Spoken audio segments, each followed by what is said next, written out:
दुनिया के दूसरे सबसे बड़े गेहूं उत्पादक भारत ने क्यों रोक दिया है गेहूं का एक्सपोर्ट? जानते हैं कि आटा क्या भाव है। रिटेल में 32 रुपए किलो तक बिक रहा है और बहुत उम्मीद है कि इसके दाम अभी और चढ़ेंगे। इसलिए क्योंकि अंतर्राष्ट्रीय बाजार में गेहूं की कीमतों में जबरदस्त उछाल है। किसानों ने सरकारी क्रय केंद्रों के बजाय खुले बाजार में गेहूं बिक्री को प्राथमिकता दी है।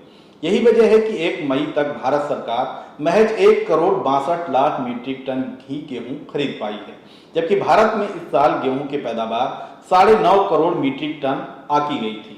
भारत में गेहूं संकट और महंगाई बढ़ने की आशंका के बीच सरकार ने इसका एक्सपोर्ट रोक दिया है और इसी मई से शुरू होने वाले 5 महीने की मुफ्त राशन योजना के तहत गेहूं के बजाय चावल बांटने का फैसला किया है।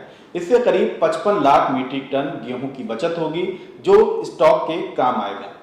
सरकार ने इस साल गेहूं का न्यूनतम समर्थन मूल्य 2015 रुपए प्रति क्विंटल तय किया था, जबकि खुले बाजार में इसके दाम 2100 से लेकर 2200 रुपए क्विंटल तक रहे हैं।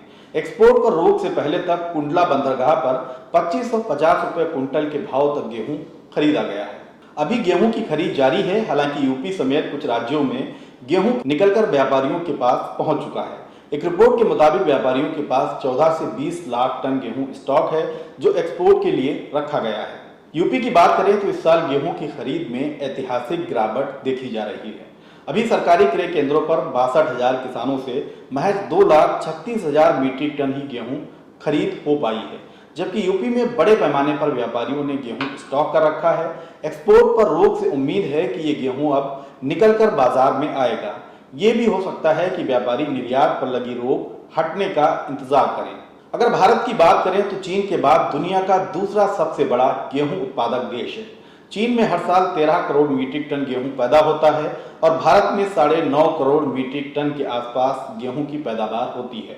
यूक्रेन भी गेहूं का बड़ा उत्पादक देश है, क्योंकि इस बार वो जंग के मैदान में है। इसलिए अंतर्राष्ट्रीय स्तर पर गेहूं की कीमतें आसमान छू रही हैं। एक रिपोर्ट के मुताबिक इंटरनेशनल बाजार में गेहूं की कीमतें 40% तक हाई हैं।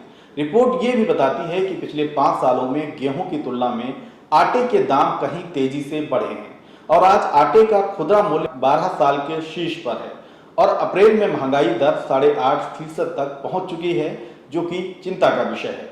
अब भारत से गेहूं के निर्यात की बात करें तो अकेले अप्रैल महीने में ही 14 लाख मीट्रिक टन गेहूं विदेशों को भेजा जा चुका है।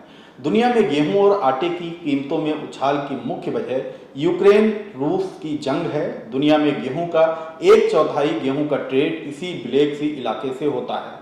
अब की इस कमी को भारत पूरा कर रहा है। अगर विश्व में गेहूं उत्पादन के आंकड़ों पर नजर डालें तो हर साल 74 करोड़ 94 लाख मीट्रिक टन गेहूं पैदा होता है। चीन के बाद भारत, रूस, America, Canada, France, Ukraine, Pakistan, Germany, Australia और तुर्की बड़े उत्पादक देश हैं और भारत में यूपी, पंजाब, हरियाणा, एमपी, चंडीगढ़, हिमाचल, जम्मू कश्मीर, गुजरात, बिहार और राजस्थान में अच्छी पैदावार होती है। इन्हीं राज्यों में ही सरकारी क्रय केंद्र एक्टिव हैं। बहरहाल गेहूं निर्यात पर पाबंदी की सरकार की कोशिश को बड़े संकट को टालने के तौर पर देखा जा रहा है। अगर भारत से लगातार निर्यात जारी रहता तो भविष्य में देश में आटे की कीमतें बेतहाशा बढ़ती, मुनाफे के लिए जमाखोरी खाद्यान्न संकट के तौर पर सामने आ सकती थी।